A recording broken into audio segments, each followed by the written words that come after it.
as though God was whispering in my ear, I told you I would work things out, and so he did. How many moms do you know whose children come in closer proximity when they go away to college? What a gift. I remember the first day of Dan's freshman year. I asked him to come to my office, and besides giving him a hug, I promised him that the stories that I told to clarify a point or to enlarge a scholarly concept, my Dan and Jenny stories, that I would try to limit them now that he was on campus. I said, Dan, really, I'm going to try very hard not to tell so many stories about you. And he looked at me and said, Mom, you know what? I'm going to try not to tell so many stories about you either. But the joy of having them there was not all. My own 2 children gave me a glimpse into the life of students beyond the classroom. They became a vital link that gave me a dimension to my teaching and in turn kept me reminded of the mom in me. And over the years, the students have given me priceless lessons in parenting and in faith. I recall once passing a study lounge, and through the glass door I saw Jenny. I might have walked on by, but for the flushed face. I opened the door and without thinking walked over and kissed her forehead for the fever I knew was raging. The other students in the lounge heaved a collective sigh, and one of them said, I wish my mother was here.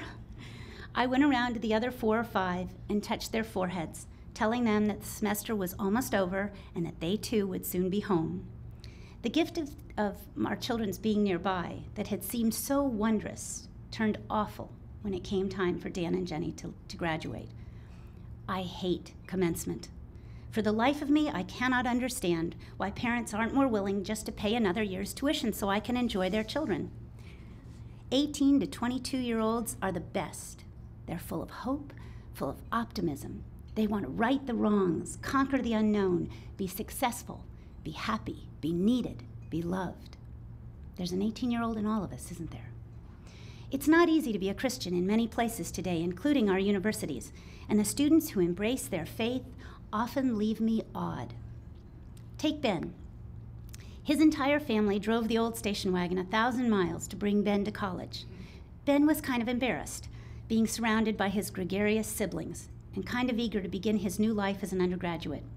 Finally, they piled into the station wagon and called goodbye, and Ben headed to his dorm room to find a copy of Oswald Chambers' My Utmost for His Highest, lying on his dorm bed.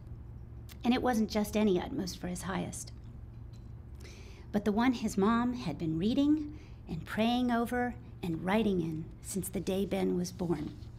He gave his first speech in my class about how much that book had come to mean. There's Josh from Australia, who plays basketball for the Richmond Spiders. When asked what's been the best part about coming to America, he says, even beyond the Sweet 16, it was finding his faith. Or Hannah, whose brother took his own life last year. Watching Hannah has been something else. She's a consultant at our speech center and works as a manager for the football team. And as she works to support classmates and players, God is holding on tight to Hannah. Well-meaning folks tell her they know just how she feels. No one this side of heaven knows how Hannah feels. She told me a few weeks ago in my office that it was almost easier at first when she was bitter and angry. Those emotions, she said, were a cover, like a good Band-Aid. Now, she said, I just miss him. There's Rebecca, who was injured in her first season freshman year, but who has accompanied the women's basketball team to every game and stood by them closer than any coach could. She didn't think she was worthy enough to be a speech consultant at our speech center. Now she does outreach for the center, meeting with hundreds of students across the Richmond area, coaching them to study hard and to learn to speak well. And then there's David. I wrote all these students a few weeks ago, asking them if the Lord put it on my heart to do so, if I might mention them using only their first names in my talk for Needle's Eye. All of them responded enthusiastically, and those emails are a treasure I will keep always. Here's what David wrote back. You can use whatever you want from me if it means the gospel of Jesus Christ, crucified and resurrected out of love for sinners like me. David walks the streets at night. He evangelizes to people who live on the streets. David's brother is autistic, and David is often the target of violence. David's mom's job has just been curtailed. And short of a miracle, David, who is a Bonner Scholar at Richmond, may not be able to remain. College is costing too much.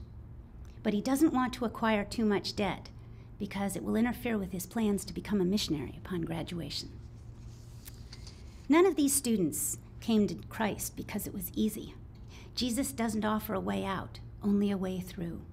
He promises three things, really: absolute forgiveness, life everlasting, and the assurance that the believer will never, ever be alone.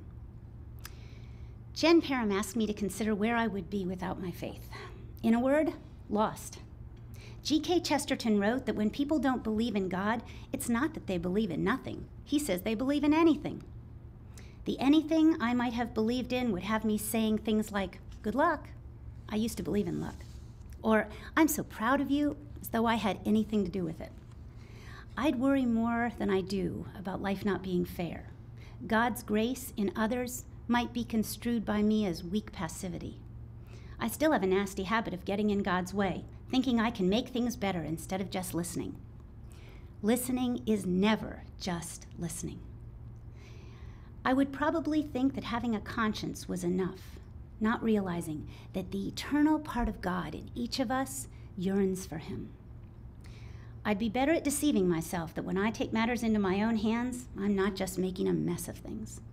I'd be under the false impression that no one could love our son, daughter, son-in-law, or our precious baby grandson more than Jim and I do. These days, I don't have to look far to see where I might be without my faith.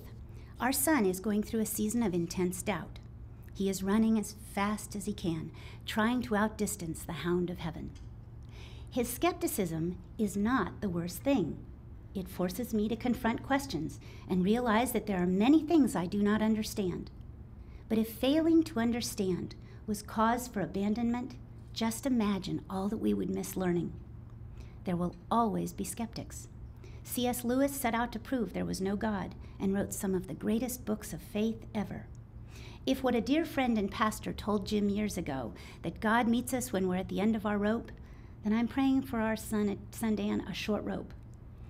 Many years ago, I taught classes at night so I could be home with the children during the day. Jim took care of the children on those evenings when I taught, and Dan and Jenny loved it. Dad was the best at inventing new games or improvising and adding a twist to old ones. One he dreamed up was called Hide and Seek and Find, a spin-off of the traditional hide and seek. Except with his version, once you found your hiding place, you would make little sounds, whispers or squeals, and just before Dad could find you, you might even surprise him and jump from your hiding place, just before he could figure out where you were. Little children are notoriously bad at keeping quiet in their hiding places. And today, that's what I'm praying for you. Be noisy in your hiding places. Make it easy to be found by the God who loves us so very much. Thank you.